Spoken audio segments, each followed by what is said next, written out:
ऐसा क्या हो गया कि जो दीदी की लहर थी वो कहीं ना कहीं खो रही है, कि कब तक भाजपा हिंदुत्व को लेकर के चुनाव लड़ेगी या फिर मोदी को लेकर के हर राज्य में मोदी का चेहरा सामने ला करके चुनाव लड़ेगी। मुख्यमंत्री भूपेश बघेल जी ने राम वन गमन पथ के सहारे कौशल्या मंदिर की स्थापना हो और राम प्रतियोगिता जो वो चलाते हैं, रामायण प्रतियोगिता जो चल रही है प्रदेश में, तो कहीं ना कहीं भाजपा से वो भावनात्मक मुद्दों को कांग्रेस छीन नहीं रही है।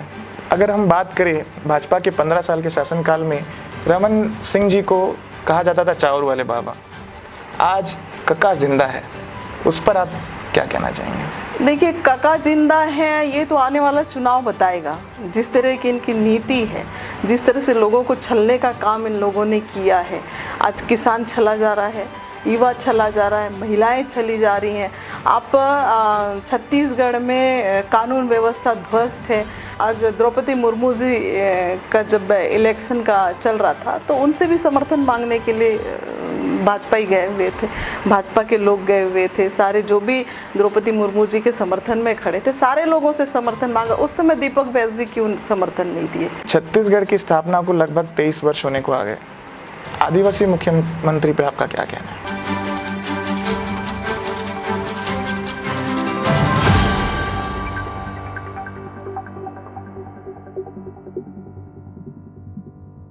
छत्तीसगढ़ में 15 साल के भाजपा के शासनकाल के बाद आज बस्तर में आलम यह है कि बस्तर के 12 की 12 विधानसभा सीटों में भाजपा की हालत अब नाजुक होती दिख रही है।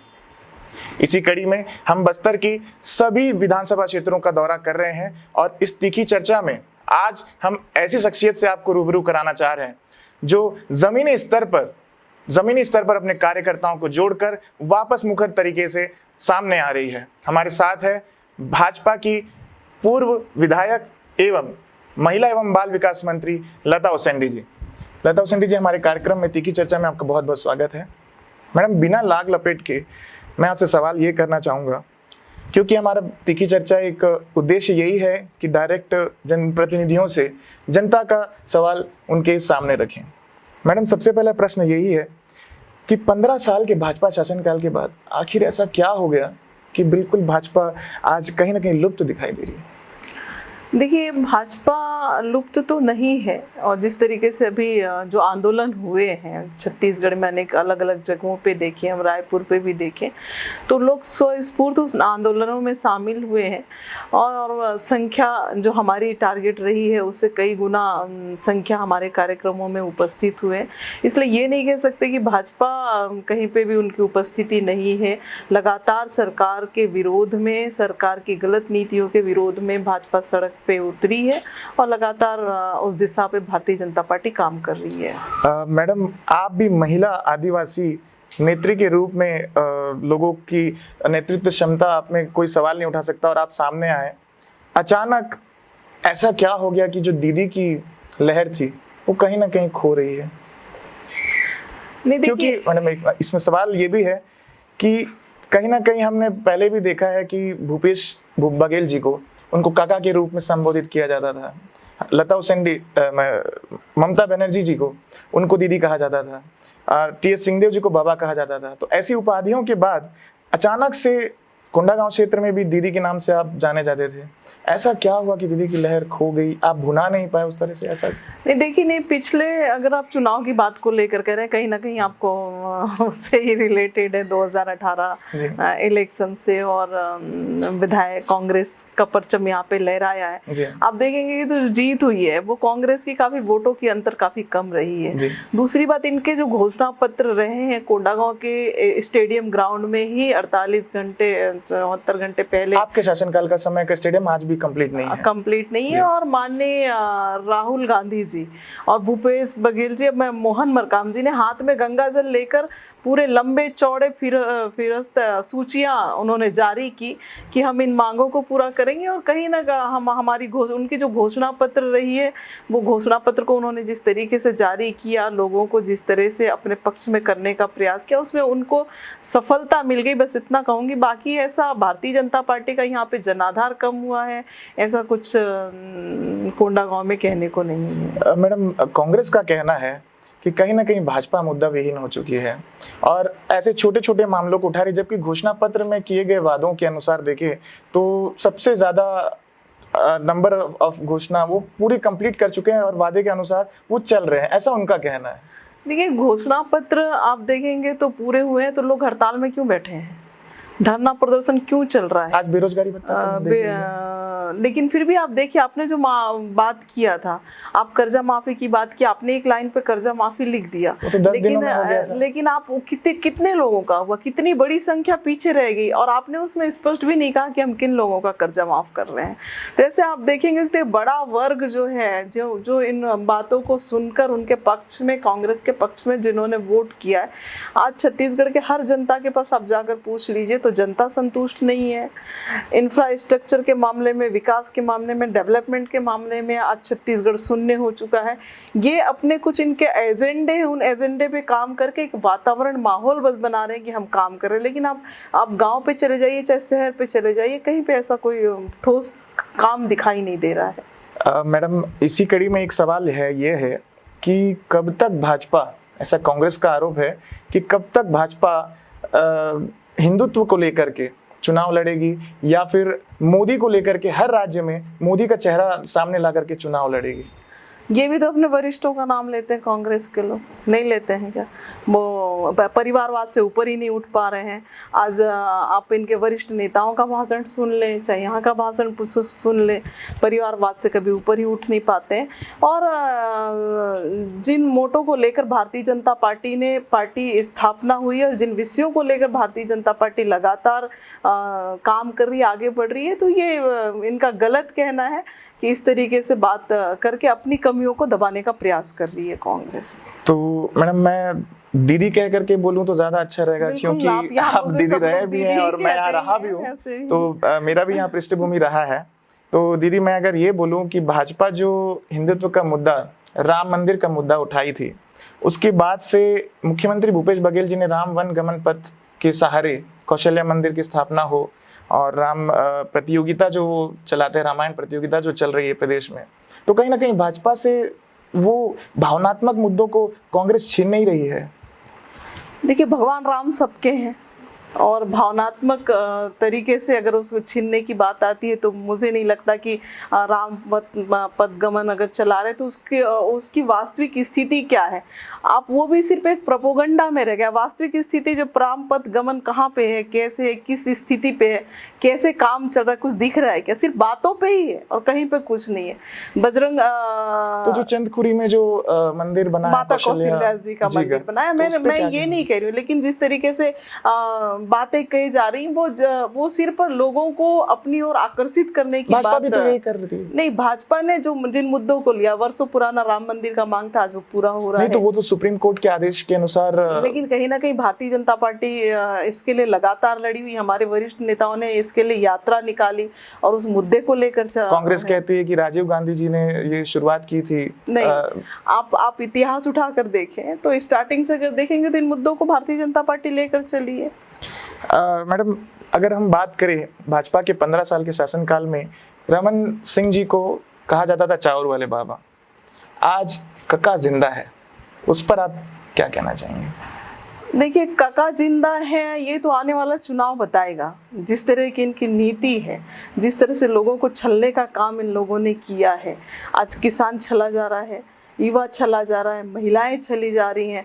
आप छत्तीसगढ़ में कानून व्यवस्था ध्वस्त है, विकास के मायने आपका इशारा बेमेतरा वाली घटना पर है? सिर्फ बेमेतरा की घटना नहीं, ये सारी जगह आप पूरे छत्तीसगढ़ की स्थिति है। यहाँ पे किसी की मौत हो जाती है, यहाँ पे कोई आत्महत्या किसान कर लेता है, यहाँ कोई दुर्घटना हो जाती है, तो यहाँ के मंत्री विधायकों को टाइम नहीं रहता। लेकिन अगर उत्तर प्रदेश में कोई घटना घट गई और 4 लोग मर गए तो यही भूपेश बघेल जी, मोहन मरकाम जी जाके उत्तर प्रदेश में 50-50 लाख का मुआवजा दे के आते हैं। तो यहाँ के लोगों को क्यों नहीं? मैडम, भाजपा को आदिवासी विरोधी क्यों कहा जा रहा है? देखिए, भाजपा कभी आदिवासी विरोधी नहीं रही है। जब भी केंद्र में रही है, स्टेट में रही है, भारतीय जनता पार्टी कैसे देखते हैं कि भारतीय जनता पार्टी ने आदिवासियों को वो दी है, आदिवासियत दी है, जिसके सहारे वो आगे बढ़े हैं? क्योंकि कहीं ना कहीं पलायन हो रहे हैं, आदिवासियों का पलायन हो रहा है बहुत जगह से। देखिए पलायन अभी की अगर बात करें, अगर पलायन की बात कर रहे हैं तो अभी कांग्रेस की सरकार है यहाँ पे छत्तीसगढ़ में, और छत्तीसगढ़ में अगर कोई पलायन कर रहा है तो कांग्रेस इसकी जिम्मेदार है। लेकिन भारतीय जनता पार्टी की अगर बात करते हैं आप करते हैं तो डॉक्टर रमन सिंह जी के समय जो योजनाएं आई, जिन योजनाओं के कारण आदिवासी परिवार मजबूत हुए, चाहे हम चावल की बात करें, नमक, वर्षों कांग्रेस की गलत नीति की वजह से नमक के लिए हमारे आदिवासी भाई बहन शोषित होते रहे। उनके वहाँ तक मैं खुद आपको बता दूं कि 4th क्लास मेरी सीधी भर्ती हुई है, स्कूल नहीं था जहाँ हम रहते थे। मैं पहली दूसरी तीसरी तो मैं स्कूल ही नहीं गई, सीधे मैं 4th क्लास पढ़ने के लिए गई। तो इस तरीके से देखिए जो इन 15 सालों में जो डेवलपमेंट हुआ है, नमक की बात जैसे मैं कह रही थी कि आप चिरौंजी दे रहे हो, आप प्याज दे रहे हो, तब आपको 1 किलो नमक लेकर जा रहे हो। नमक का स्टोरेज साल भर के लिए करना पड़ता था, लोगों के पास खाने को नहीं होता था। तो ये स्थिति कांग्रेस ने वर्षों तक पूरे देश में बना के रखा था, और छत्तीसगढ़ में भी वो स्थिति थी। और उस स्थिति से उबारने का काम किसी ने किया तो भारतीय जनता पार्टी की सरकार ने किया, बीजेपी की सरकार ने किया। डॉक्टर रमन सिंह जी के समय जो योजनाएं बनी, व्यक्तिगत लाभ की भी योजनाएं हों और इंफ्रास्ट्रक्चर की भी बात हम करें, तो जो डेवलपमेंट पिछले 15 साल में हुआ है वो उसको आप नकार नहीं सकते। ये ठीक है कि एक बड़ी संख्या के साथ कांग्रेस यहाँ पे जीत हासिल कर ली है, लेकिन उस डेवलपमेंट को आप नकार नहीं सकते। आप किसी भी क्षेत्र में जाके चर्चा कर सकते हैं। तो दीदी, आदिवासी सम्मान निधि पे आपका क्या कहना है? देखिए आदिवासी सम्मान निधि मतलब क्या कहना चाहते हैं आप? नहीं, जो आदिवासियों को कहीं ना कहीं सरकार एक ऐसे कांग्रेस की सरकार का कहना है कि जैसे भाजपा ने हैशटैग चलाई सोशल मीडिया पर भी कि भाजपा जो है वो आदिवासियों के लिए कुछ नहीं करी है। जब हमारे सांसद दीपक बैद जी से इस सवाल को किया गया की चर्चा में, तो उन्होंने सीधा यही कह दिया कि आदिवासियों के साथ भाजपा छलावा करती है। भले ही उनके आपके आदिवासियों में से प्रथम नागरिक जो है वो हमारे आदिवासी ही है, चाहे हम द्रौपदी मुर्मू जी की बात करें या फिर आपके पूर्व राष्ट्रपति जी की बात करें। तो आप कैसे देखते हैं इन सबको? देखिए आज अगर दीपक बैद जी ऐसा कह रहे हैं और कांग्रेस के लोग ऐसा कह रहे हैं, तो आज द्रौपदी मुर्मू जी का जब इलेक्शन का चल रहा था तो उनसे भी समर्थन मांगने के लिए भाजपा ही गए हुए थे, भाजपा के लोग गए हुए थे। सारे जो भी द्रौपदी मुर्मू जी के समर्थन में खड़े थे, सारे लोगों से समर्थन मांगा। उस समय दीपक बैद जी क्यों समर्थन नहीं दिए? क्यों वो पार्टी दलगत राजनीति से ऊपर उठ के एक कदम उनको बढ़ाना चाहिए था कि अगर भारतीय जनता पार्टी सपोर्ट कर रही किसी आदिवासी महिला को, जिनका व्यक्तित्व आप उनके जीवनी को भी आपने देखा, जिस संघर्ष के साथ वो वहां तक पहुंची है, तो मुझे लगता है इनको आगे आना चाहिए था। क्यों नहीं आए? आखिर बहुत सारे ऐसे स्टेट थे जो भारतीय जनता पार्टी के विचारों से समर्थन नहीं रखते, लेकिन जब द्रौपदी मुर्मू जी का बात आया तो बहुत सारे लोगों ने सपोर्ट किया और उनके समर्थन में खड़े हुए। तो अगर आदिवासियों के हित की बात कांग्रेस करती है, तो जब एक आदिवासी महिला को राष्ट्रपति बनाने की बात आई तो कांग्रेस के लोगों ने छत्तीसगढ़ में क्यों सपोर्ट नहीं किया? वो तो सीधा कहते हैं कि सत्यपाल मलिक जी का कहना है, पूर्व राज्यपाल, कि सब कुछ पीएमओ से तय होता है।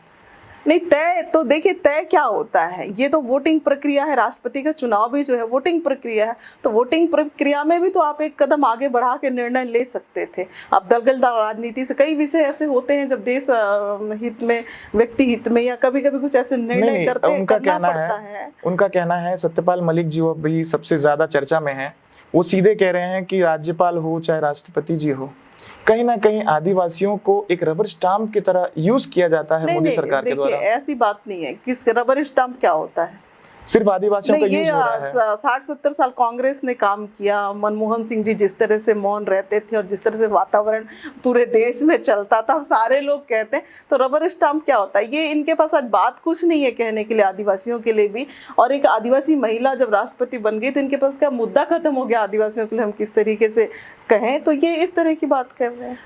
आदिवासियत की बात ज्यादा इसलिए है क्योंकि हाल ही में आपके वरिष्ठ नेता नंद कुमार साय जी ने बीजेपी को छोड़ दिया है। ऐसा क्या हुआ होगा? देखिए वो उनका अपना व्यक्तिगत निर्णय रहा, और वरिष्ठतम नेता है। हाँ, तो कहीं ना कहीं उपेक्षा हुई होगी या उनका ऐसा कुछ अपना तो बात रहा होगा, यूं ही कोई नहीं व्यक्तिगत छोड़ता। निर्णय रहा, और हम सब भी चाहते थे कि वो पितामह की भूमिका में रहे और हम सबके संरक्षण उनका हम सबको मिलता रहे, पर उनका अपना व्यक्तिगत मामले रहे जिसकी वजह से वो। तो मैम छत्तीसगढ़ में अब मुख्यमंत्री चेहरा, सो सबसे ज्यादा लोग बात कर रहे हैं कि अब भाजपा में वो बात मुख्यमंत्री चेहरे के लिए नहीं रही, कैसे देखते हैं? कांग्रेस बनने के बाद पहले कांग्रेस के पास भी नहीं के विषय में भी आता था, और जिस तरीके से टीएस सिंहदेव जी घूम घूम के घोषणा पत्र बना रहे थे, सरगुजा में भारी जीत, मुझे लगता है कि पूरी सीटें कहीं टीएस सिंहदेव जी मुख्यमंत्री बन जाएंगे, इसलिए आप लोग तो यही चाहेंगे। नहीं ऐसी बात नहीं। और भूपेश बघेल जी मुख्यमंत्री बन गए, ताम्रध्वज साहू जी भी लाइन पे लगे थे, ये कहा जाता है 2.5 साल की बात हुई, जिस तरह का बात हुआ। देखिए विषय वो नहीं रहता है कि कौन सा चेहरा है और क्या है, समय के साथ चीजें आएंगी और समय के साथ निकल के आएंगी, और हमारे वरिष्ठतम नेतृत्व है।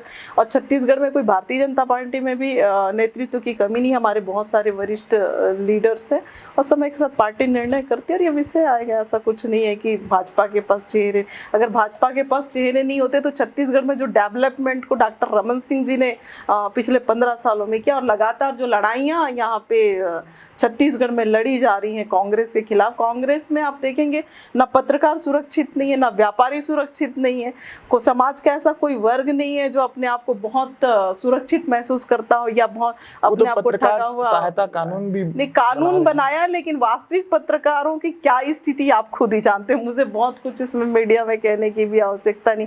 कानून बना के, कानून बनाने में भी आपको 4.5 साल लग गए। तो सारे डिसीजंस, जितने घोषणा पत्र, जितने कानून है, वो सब सारे 4 साल के बाद 4.5 साल लग गए बनाने में। 4 साल तक पता नहीं क्यों इन सारे कानून और इन सारी चीजों का डिसीजन नहीं हो पाया था। दीदी, छत्तीसगढ़ की स्थापना को लगभग 23 वर्ष होने को आ गए, आदिवासी मुख्यमंत्री पे आपका क्या कहना है? देखिए चीजें आती हैं, चाहे वो भारतीय जनता पार्टी के हिसाब से नहीं बात कर रहा हूँ मैं, सवाल इसलिए पूछा जा रहा है क्योंकि आदिवासी मुख्यमंत्री हम काम करते हैं तो एक राजनीतिक दल में रहकर काम करते हैं, और दल के निर्णय के अनुरूप ही सारी चीजें, तो व्यक्तिगत विषय नहीं होता है। हम भी अगर हम काम कर रहे हैं तो भारतीय जनता पार्टी में जो दल पे रहकर काम कर रहे हैं। दीदी, साथ में अगर हम कोंडागांव क्षेत्र की बात करें, जो आप ही का विधानसभा क्षेत्र है, तो स्टेडियम जो निर्माण होने को था वो आज तक लंबित है, उस पर आपका क्या कहना है? नहीं, मैं तो कहना चाहूंगी कि विधायक की निष्क्रियता है, काम को लेकर गंभीर नहीं है, विकास को लेकर गंभीर नहीं है, जिसके कारण कोंडागांव का विकास थम गया है, पिछड़ गया है। इनके पास भूमि पूजन, जब ये दौरे पे जाते हैं, अभी मैं कुछ दिनों से देख रही हूँ, लगातार कुछ समय से हम देख रहे हैं, जाते हैं सिर्फ एक ही योजना है जिसका भूमि पूजन कर रहे हैं, जल जीवन मिशन स्कीम है, उसके अलावा कुछ नहीं आप देखेंगे तो। और साथ में आपके विधायक जी की अगर बात करें तो कहीं ना कहीं वो भी प्रदेश अध्यक्ष है, तो उनकी भूमिका को आप कैसे देखते हैं आने वाली चुनौतियों की, क्योंकि आपको बहुत ही नजदीक है, 2023 नवंबर दिसंबर आने को है। कि जिस तरीके से चर्चा में है प्रदेश में माननीय मुख्यमंत्री भूपेश बघेल जी और माननीय मोहन मरकाम जी के आपसी टकराहट कई बार कार्यक्रमों में भी और व्यक्ति चीजें दिखती है, तो मुझे लगता है कि आज अगर कोंडागांव का विकास रुका है, कोंडागांव विकास में पीछे है, तो आदिवासी की उपेक्षा प्रदेश अध्यक्ष तो बना दिए हैं, लेकिन सबसे बड़ी उपेक्षा कोई कर रही है तो कांग्रेस की सरकार कर रही है, भूपेश बघेल जी कर रहे हैं, क्योंकि मोहन मरकाम जी को विधानसभा में अपने क्षेत्र के भ्रष्टाचार के लिए प्रश्न लगाना पड़ता है, वो प्रश्न लगाना पड़ता है कि कोंडागांव क्षेत्र में भ्रष्टाचार हो रहा है। ये तो खुद कांग्रेस के विधायक है मोहन मरकाम जी और प्रदेश के अध्यक्ष है कांग्रेस के, वो खुद कह रहे हैं, मेरे कहने की तो आवश्यकता ही नहीं, वो खुद पुष्टि कर रहे हैं कि यहाँ पे भ्रष्टाचार का आलम है और वो उनको कंट्रोल नहीं कर पा रहे, उनकी सरकार है। तो आप समझ सकते हैं कि कितनी आदिवासियों की उपेक्षा कांग्रेस कर रही है। तो आप तो चाहेंगे कि कहीं ना कहीं जो पार्टी फेरबदल वाला मामला है वो फिर से शुरू हो जाए, क्योंकि चुनाव अब आने को है। देखिए ये सारी चीजें जो है फेरबदल और सारी चीजें हैं, क्योंकि हमने देखा अधिवेशन के समय में भी कुछ ऐसे बैनर पोस्टरों को लेकर के बहुत विवाद हुआ, बातचीत हुई है, तो आदिवासियों की उपेक्षा तो कांग्रेस कर रही है लगातार। धर्मांतरण को लेकर के सीधा सवाल आपसे ये है कि धर्मांतरण भाजपा के समय में ज्यादा होता था, ऐसा कांग्रेस का कहना है, देखिए, अपनी कमियों को दबाने के लिए व्यक्ति कुछ भी कहता है। भाजपा के समय धर्मांतरण ज़्यादा होता है, ये सारे कांग्रेस के लोगों का कहना है। और ये कोई भाजपा के लगातार वर्षों से चला रहा और आज भी चला रहा है। इसके लिए अभी कांग्रेस की सरकार ने भी इन 4.5 सालों में कौन से ठोस कदम उठाए हैं जो ये रुक पाए?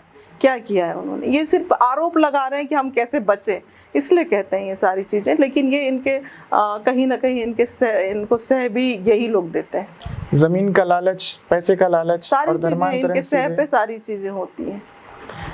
आप कैसे देखते हैं आने वाली तैयारियों को, क्योंकि चुनाव बहुत नजदीक है? आपकी क्या तैयारी है? कोंडागांव की जनता कोंडागांव की जनता जो है समझ गई है, छलने वाले लोगों को समझ गई है, धोखा देने वाले लोगों को समझ गई है। और विधायक जी ने जिस तरीके से पिछले 10 सालों में कोंडागांव की जनता को धोखा दिया है, वो कोंडागांव की जनता समझ गई है। और आने वाला समय जो होगा भारतीय जनता पार्टी का होगा। एक संदेश दीदी, अगर आप जनता को देना चाहें पब्लिक स्वर के माध्यम से। मैं तो यही कहना चाहूँगी पूरे जनता से कि आपका आशीर्वाद पिछले 15 साल भारतीय जनता पार्टी को छत्तीसगढ़ में मिला था। पिछले 10 साल कोंडागांव में भारतीय जनता पार्टी को आपका आशीर्वाद सेवा करने के लिए मिला था और वो सेवा करके हम लोगों ने दिखाया है। बीच में कुछ विषय बिंदु ऐसे बने कि आपको लगा कि ये अवसर अब हम थोड़ा दूसरे को देकर देखते हैं ताकि क्या हो। लेकिन आज जो कोंडागांव की हालत बिगड़ती चली गई है, बिगड़ गई है, उसको सुधारने के लिए, उसको ठीक करने के लिए मैं आप सभी से आग्रह करना चाहूँगी कि एक बार हमको फिर से सेवा करने का मौका दें ताकि हम इस क्षेत्र के विकास को और तेजी के साथ आगे बढ़ा पाएँ। तीखी चर्चा में आज आप देख रहे थे भाजपा की प्रखर नेता लता उसेंडी जी को, किस तरह से उन्होंने सवालों का बहुत ही तोल मोल तरीके से जवाब दिया है। आगे के लिए बने रहिए पब्लिक स्वर की तीखी चर्चा में। मैं रोहित सोनी शेष नारायण गौतम जी के साथ, धन्यवाद।